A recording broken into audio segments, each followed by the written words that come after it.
Welcome to Hero TV. Today we're going to be talking about how to become a YouTuber, and I'm excited to introduce you to two of my favorite YouTubers, Nathan and Marissa, with the channel Less Junk, More Journey. We're on our way down to Capitol Reef National Park to meet with them, but we thought we'd stop off at a real cool place and check it out first. We're here at Goblin Valley, so check this out.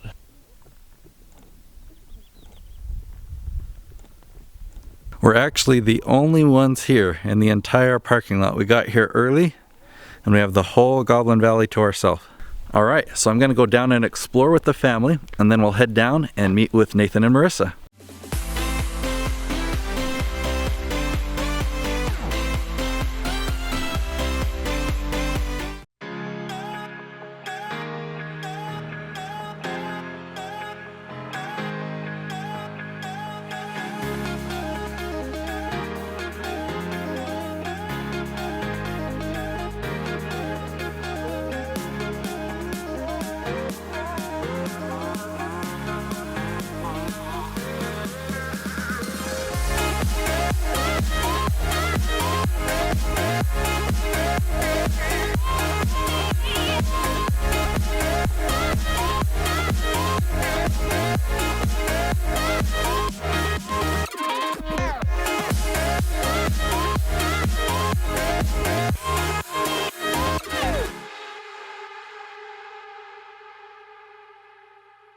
So you guys had mentioned that you started RVing about 2 years ago, but then started with YouTube 6 months later. What happened there? We had a rough 6 months at the beginning, and so we honestly didn't know if we were going to keep doing it because we had multiple times of stuff breaking down. It was just stressful to start with because it was a totally new lifestyle, and it was a small space compared to what we're used to in a house. So it's tough. It's a tough transition. And we felt like we were going to keep doing it, but we didn't feel 100% certain. So once you don't want to start a YouTube channel and say, hey, we're RVers, check us out. And then 2 weeks later you quit, So it was, that was kind of what was going on the first 6 months. It was just tough. That's kind of one of our big regrets though. Yeah. To be honest, there aren't a lot of YouTubers that do film that first transition. Maybe the same reason. I don't know. Yeah. I mean, it took us a year. Once we decided we were going to do this, to the time we moved in full time, it was a year of transition. Just downsizing, preparing our families, our jobs, our finances, our health insurance. It was a process. So we wish we would have filmed that first 6 months because I think that's what people are interested in. Because not a lot of people film that, but it's because you're going through so much stress at the time, and like he said, you don't know what you're doing, or you don't know if you'll keep doing it. That it was probably 6 months and we were like, okay, we can do this. We like this. Let's film it. Well, it's still even hard now. We broke down in our motorhome, I don't know, 6 months ago or something like that. It was tough a year ago. So it's tough when you break down to say, all right, let me get the camera out and start filming this, because you're mad. I mean, you're you're broken down. You're waiting for a tow truck to come. You're thinking all you're seeing is dollar signs. You're like, all right, well, get my camera out and film the whole thing. So I think that's part of it in the first 6 months with stuff going wrong left and right. It's like, well, let me film how miserable we are. It's hard to do that. But I think that's kind of a tip. If you can film through that and just be honest with YouTube and with your audience, I think you're rewarded for honesty and through pushing through those things. And that's where she said the regret of, I kind of wish we had filmed it, but we didn't. No, we didn't. As you guys have gotten more successful, there's more revenue and stuff coming in through ads or through Patreon and things like that. But do you guys have other employment? Like, what was your plan in the beginning? In the beginning, we had no plan at all of making a single dollar on YouTube. It wasn't in the sites at all. I was a web developer for small businesses and doing some SEO stuff, which translated really well. That moved over really well to YouTube because it's about SEO, especially when you first start off, a lot of it. And then, she's a nurse, so. Well, I went from a full-time position to a PRN position, which is kind of like as needed contract kind of. So both our families live in the same hometown, and we have our 3-year-old, so we like to travel back and visit family, friends, let her see family. So we probably go back to Tennessee, 3 months out of the year? 3 to 4 months? 3 or 4 months out of the year we're in Tennessee because all our family's there. Yeah. So when we go back into town, I go to our local hospital and pick up shifts while we're there. So instead of doing travel nursing while we're out and about, I just do it when we go back into our hometown. So that's kind of worked for us. And that was the plan. We did the numbers and said, you know what, especially after selling our house and having fewer expenses and everything, we said, she could work a third of the year instead of the entire year. Because when you're on a part-time basis, and a lot of jobs are like this, because you're not using their insurance and all their benefits, you get paid quite a bit more. So if you're healthy and you get your insurance on your own, the numbers can come out really well. And so what I could do all my work on the road once we got that once we got the wireless internet or through Verizon, I could do my work on the road. And so that worked for us. I would work all year through what I did. She'd work as she needed. And then the YouTube stuff, we just started, like a lot of people, we just wanted to film what we were doing and show it to our family and our friends. And then be helpful. Yeah, and just be helpful. And just, it kind of, it took off. It took it a little while, but the first 3 months were really slow. It kind of doubles every month when you're starting off. So we got maybe 100 followers and then 200, which is super slow. It's like a snowball, though. It was about a year before we actually started making money on YouTube, though. Yeah, we didn't make any money probably the first close to a year, probably. So that's something I want to ask a little bit more about, because a lot of people that think, ooh, this YouTube lifestyle, whether it's a travel vlog or just any type of, they see people after years of growing their audience and things. So if somebody were to ask, okay, I want to become a YouTuber, I want to make a living of this, how much time do you think it would be before they could actually live off of that? I felt like we really busted it for the first year, and it took us a year. And that wasn't even like replacing our income. I mean, that was maybe like a third or maybe half of our income was YouTube at that point, something like that. So I would, if you could create your entire income within 6 months I think 6 months to me, if you could create an income you could live on in 6 months, you're like a superhero, or you've got a previous audience, or you're doing something crazy awesome or whatever. I think it'd be really hard in 6 months. I think if you totally busted it for a year, maybe. But I mean, it's taken us, a year and a half or so to be able to do it. It's a lot. It's not like you're going to just start filming and everybody's going to start watching, and then after a month or two, bam, you're living the dream. For us, for what we've experienced at least. And he was even at some point in our journey was even putting out a video every day for what, like 3 months or something. Yeah. And that was tough. But obviously the more consistent you are, the more your numbers grow. Mm-hmm. But he worked really, really hard and put a video out, and then once we kind of got comfortable, then we've kind of, moved back where we're more comfortable at, where he's not we do 3 or 4 all day, every day. Yeah, I was 3 to 5 hours a day editing, and I'm putting out 7 videos a week. I mean, you can do the math and there's also filming involved with that. So I mean, it's a lot of work. Mm-hmm. The first month or two, we didn't gain a lot of momentum. We were just kind of throwing stuff out. We weren't that into it. And then I came to her and I said, Marissa, a lot of people are watching this. I think there might be something here if you want to do this and pursue it. And we talked about it and said, let's do this. And that's when I said, okay, I'm going to put out a video every day.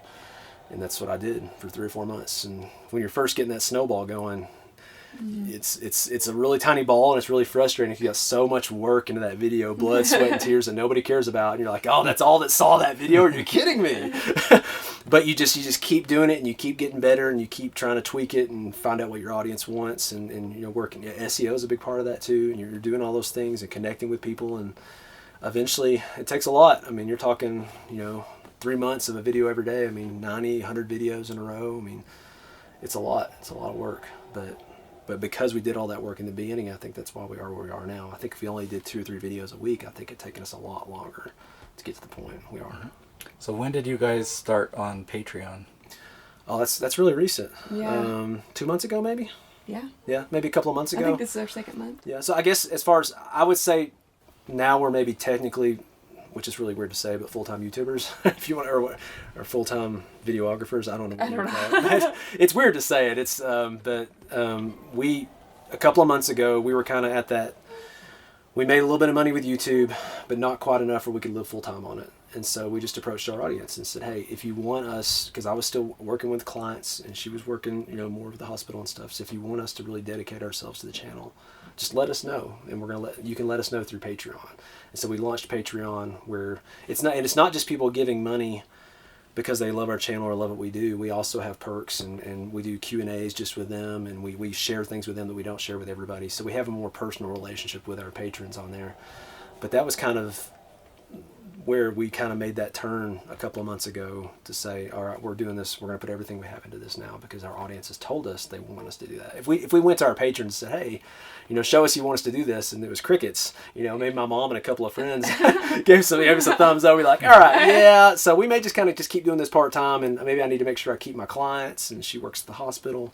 It kind of gave us some reassurance that we could really pump energy into it. Well, and that's what I told him, the whole reason we went into the RV lifestyle was we had our daughter, and then I wanted to stay home with her more. And then we looked into downsizing, and then we found the RV lifestyle, and we thought, why not put our home on wheels and travel if we're downsizing so we can spend together as a family? So that's kind of the roadblock we hit. It was like, okay, we did this so we could spend more time together as a family, but our YouTube was kind of taking off more, where it's like, are we going to make this a job, or are we going to, it's time. And it's like, if people were asking for things, they were asking for our maps, they were asking for more attention, and we're like, we can do that, but we have to cut back somewhere, because we're losing time as a family, and we're, we have other jobs that we have to keep up, and it's just too much. We can't do it all. So that's when we came to this decision, was, because at first I was like, I don't know about that. I don't know. But I kind of understand now, because we do give them a deeper level, and we do give them more attention. And so, but it's been a win-win, because we want to share and we want to help, but we didn't have the time, and we needed that family time too. Yeah, we were at a breaking point where we were putting in 60, 80 hours a piece into the channel. And we'd done that for like a year plus. And it was just kind of like, all right, we did this so we'd have more time as a family, but we're putting all this time into this channel that isn't fully supporting us. What are we going to do? We either got to make it kind of a hobby side thing, or we're going to take it to the next step. And luckily everybody said, hey, we want you to keep doing this. And that's what we've done. So would you say that for somebody thinking about, Patreon, that's a great option, do you feel that you need a foundation, you need a following first before you consider that? I think you do. I think it's similar to if somebody has a tip jar and it's totally empty. I think a lot of people, it's tough to get more people to put tips into the tip jar. So I think you'd be better off waiting. If you start off and have a Patreon and like it's sitting there with $3, $6, and it sits there for months like that, I think that can say something in itself. It'd almost be better just wait until you have that audience, where when you do the initial launch, maybe you can have at least $50, $100 or something in there where you've got that following. Because I think a lot of people don't want to be the first one to kind of put money into something. They want to see that there's something there. So yeah, I think Patreon is a result of what you've already done more than it would be a way to grow your audience. How many subscribers did you have? I guess it was only a couple months ago. Yeah, a couple months ago. Around 40,000 probably, something like that. And are you at 50, 60? We're close. We're close to 50. 49 something. Yeah, 49 something. We're close to 50 now. Congratulations. Thank you. Hey, Thank you. When does YouTube give out the plaque? Is it 100,000? Is that one? I don't know. I don't think there's a 50 one, but to be honest, we never thought there'd be a reason to ever look into that. So yeah, we and there might not be, but that's okay. We've talked about that. It's hard with YouTube. You get these numbers. It's all about numbers, and we've talked about that and tried to make it more about, we've got this amount of people that we can help, and let's just focus on that instead of focusing about more. It's a balance of, you need to be aware of the numbers, because if all of a sudden people stop watching your stuff or getting a lot of thumbs downs, that means maybe you need to change something, tweak your music or whatever we kind of talked about. But at the same time, you don't need to become obsessed with the numbers, because when you play the comparison game, there's always going to be somebody bigger than you. There's one guy on YouTube that is bigger than everybody, but other than that one guy, and somebody may pass him, they may be back and forth, but for the most part, there's always going to be somebody who's got more subscribers than you, more likes than you, more comments than you. So it's tough. It's that balance. Be aware, but don't compare too much. I think that was a good. Yeah. Be aware, but don't compare. Yeah. That would be a good thing for your Be aware, but don't compare. Very cool. All right, so you've talked a lot about the editing, the 3 to 5 hours. What time of day do you typically do that? It's tough. I mean, we're in a tiny space. I don't have an official office. I'm thinking about putting a stand-up desk in our bedroom in the back, which she said I'm not allowed probably to work in while she's sleeping, so I'll still have to. Yeah. But you've got this tiny space in our RV, and so I've typically, and the weather's hit or miss, so I can't always just edit outside or something like that. So I typically edit early in the morning, late at night, because we've got a toddler who sleeps, and luckily she loves to sleep. She does. When she lays down, it's still 12, 13 hours at night when she lays down. And so I've got 2 to 4 hours to work with there. I can crunch in the morning and the next time. And then I can kind of during the day. I try not to work. It's really tough. Like when you're a YouTuber, it blends in with your life. It's really blended. So I think it's really important to try to set aside those times to work. But there are still times where maybe I'm in the middle of uploading and I just didn't get enough done. I've got to do that in the middle of the day. But I try to fit probably 80-90% of my work, morning, night. But that's like every day. I mean, that's 7 days a week. It's not like, I don't know that I take a day off. So even though 2-3 hours in the morning, 2-3 hours at night doesn't sound like a lot, but if you do it 7 days a week, I mean, that's over 40 hours right there. And that's not counting we're filming during the day of our life. Stuff. So the filming of the everyday stuff we do is in between. Yeah. All right, so how do you guys divvy up the roles? Who does most of the filming? It sounds like you do most of the editing. Yeah, I can barely turn a computer on. I can't do that. I've thought about having him teach me so I can help him, but it's like, here, I'll just take care of Hensley and you do. I'm not very technical, but I know the more we explore, I know that I'm pretty sure that that Tess that his wife does at least the first cut, I think, and maybe a little bit more. So there are definitely couples out there where the wife does edit, but yeah, that's not something Marissa does. The workflow we do, I edit. I'll do late at night when I edit, I'll try to get 1 to 2 cuts done, and then I'll get up the next morning and do the 3rd cut, and maybe even take the 4th cut, and then once I get done, she always previews my videos because there's been some hilarious. We should have kept all the outtakes. It's funny some of the stuff that slips through. That like a guy's mind is way different than a girl's. So I'm just looking for like, the flow and make sure everything's said like it needs to. And she's watching for stuff in the background. Like if I'm like, yeah, you. So she's caught some funny stuff in the background. I'm like, oh my goodness, I can't believe that would have been live. So that's very healthy to have a second person. That's a very important job that she has. She looks it over, and then after she gives me the thumbs up, I upload it. We always say that, like, I'm kind of the personal part, the emotion, and he's more of the, what's that word? Unemotion. No, technical robot. You're more technical. So he's better with the technology, and I'm better like personally. So I deal with all the emails, the comments, our social media, all of that kind of stuff. And then, I mean, obviously we talk about everything in between, everything that I've set up or been working on. And I write our blog posts on our website and do that as well. So that's kind of how it's been a good flow for us. I think that's a big deal, figuring out how to balance things out and have some help. And because I think if you're a one-person show and nobody even double checks your videos, I mean, some of this is... As far as the actual filming, I probably do 90% of it. She'll film while I'm driving. Obviously, I'm not like, so she'll do a lot of the filming while we drive. And then sometimes we'll mix it up and she'll be filming a little bit. But I probably do most of the filming too on it. So you mentioned a little bit about when you head to an area, you try and come up with topic ideas and stuff. How much would you say time you put into the research of the different areas you're going to and what you're going to talk about? She does most of the initial research on what's in the area and what there is to do, and she likes to, like, she figures out how to spend the money, and I try to figure out how to, she likes to find things to do for us to do. Sometimes it's more than we could ever do, but I try to, the day before I know we're going to film the next day, I'll say, okay, what's the plan for tomorrow? And she'll say, okay, well, we're going here, we're going to do this hike, then we're going over here. And so I'll ask her, well, what's unique about that place? Or what's special about that place? Or I may already know what the place is and say, okay, I see a story already right there of that place. Hey, girl. Oh, hey. So pretty. Oh, wow. Thank you. Thank you. You've been really good. Can you keep it up? Hi, Mom. We're getting really close. You're like, what is that? Go play with your friends. It's a microphone. Go play with your friends. We're almost done. But yeah, so sometimes the story is obvious based on where we're going, but then other times, but it's not like I have. I guess I will say that when we go back to our hometown, because we're not traveling and hitting like high touristy spots or things people want to travel to, and we're putting together more how-to videos sometimes, I will kind of plan those out, look for story ahead of time. But for the most part, I don't sit there and say, okay, Monday has this story, Tuesday has this story, Wednesday has this story. It's more like on a daily basis. I'll ask her what's going on and look for the story the night before. And I do the planning of what we're going to do, and then he kind of does the campground planning. So I'll tell him where I want to be, and then he finds the best place for us to stay in. So it's funny how we've kind of set into our different roles, and I think that's worked for us, that we each have our little role. Yeah. All right, so you were RVing for about 6 months and then started to get into YouTube.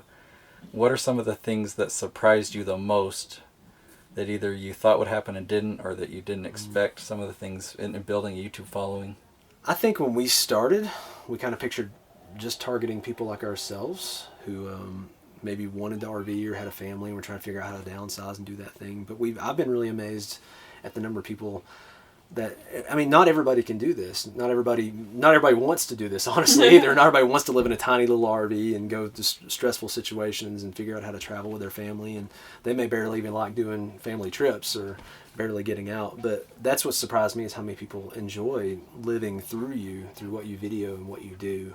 And we've had so many people tell us just thank you that you showed me that place, because I wouldn't have been able to see that or go there without that. Mm-hmm. And that surprised me, because that was, to me, I felt like we were trying to get people there, but we realized for some people that is there for them. So, and then the demographics then were quite a bit different than you expected. Yeah, that too.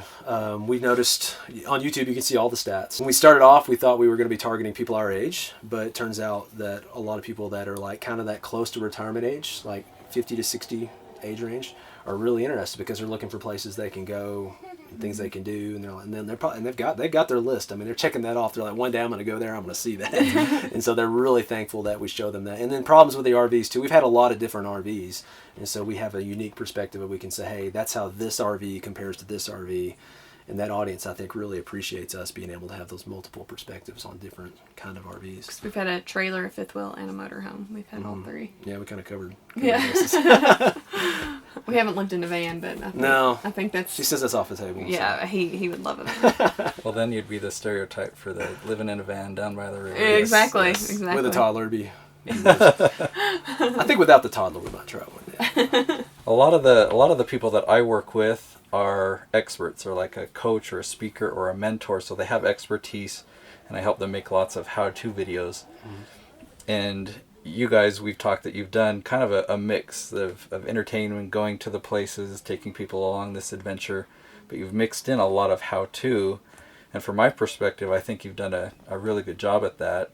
Maybe it wasn't so in the beginning, but because I've been following you guys for several, just the last several months. And so what would you say, kind of what's some wisdom that you've gained on the how-tos to still keep the videos kind of captivating? So I'll simplify it. How do you make the how-to side of your videos entertaining and captivating? I think looking for real-life scenarios that tie into a lesson to start with, I think, are good. So if you're talking about, I mean, and it's easy with vlogging. So if something breaks, you're like, hey, look, this broke.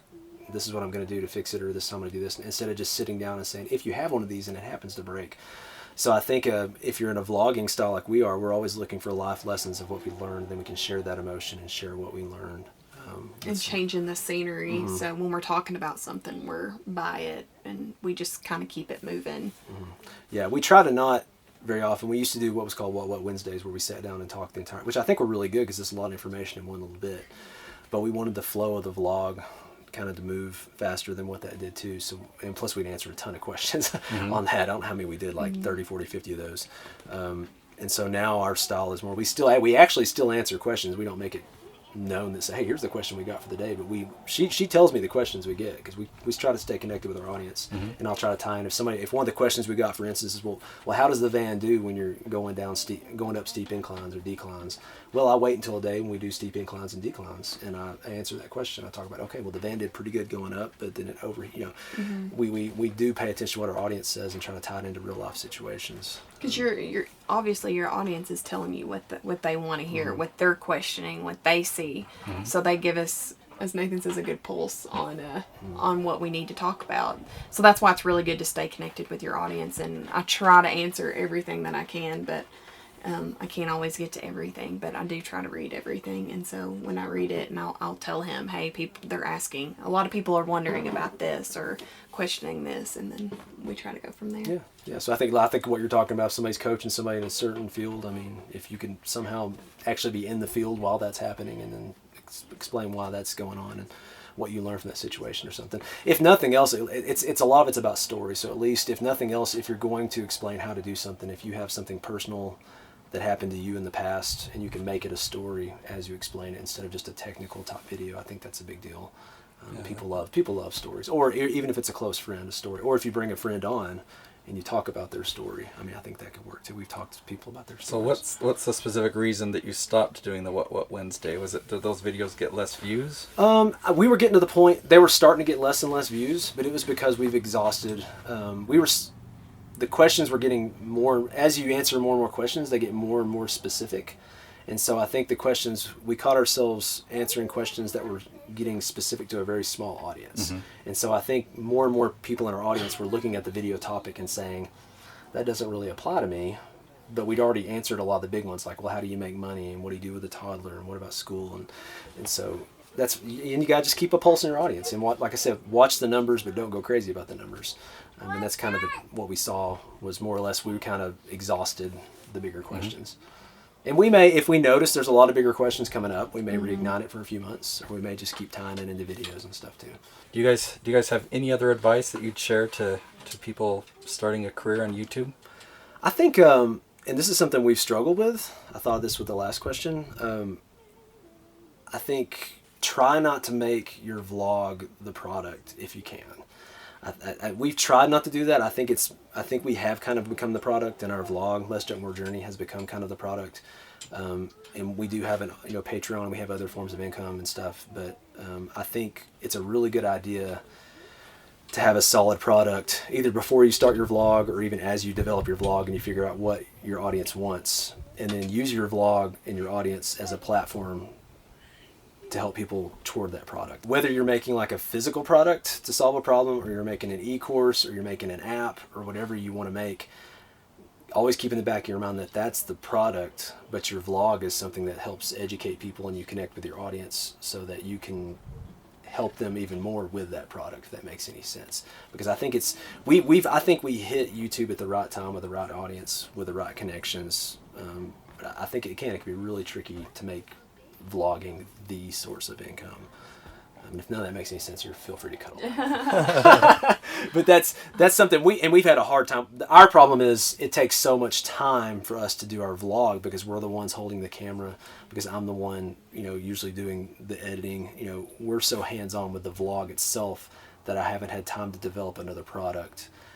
Because what happens, what if one of us gets sick or hurt, or, there's risk involved with if the vlog is the product. If we're an RV channel and we don't live in an RV, and you haven't developed your brand, there's risk. Anybody's YouTube channel, there's risk with that if you don't have a way to diversify with other products. I think for me, it was you're letting people into your life when you start a YouTube channel, and that was something that has been a great reward for us, but it's also been difficult at times because we love the encouragement that we get from YouTube, but you also get a lot of negativity at time or opinions. And so we always tell people, if you're starting a YouTube channel, then know why you're starting the YouTube channel. If it's to make money, then it's probably not worth your time and effort. But if it's to be helpful, or whatever your end goal is, focus on that. So that's what we've had to do. We really have to focus and say, why are we doing this? Because it's not to get rich. We do it because we want to be helpful, and we love it, and we love sharing. And so that's kind of our advice when we talk to people, is just know why you're doing it and focus on that. And you'll that get burnt out. You'll get burnt out, and that kind of carries you through. And try to focus on the good and the encouragement that people give you, and kind of push that negative away. Well, thanks so much. No problem. Really appreciate this. I know that my audience is really going to value this. So be sure to check out their YouTube channel, subscribe to it. It's a lot of fun. I enjoy it. I watch every episode now. So remember, live on purpose, make a difference, and be the hero.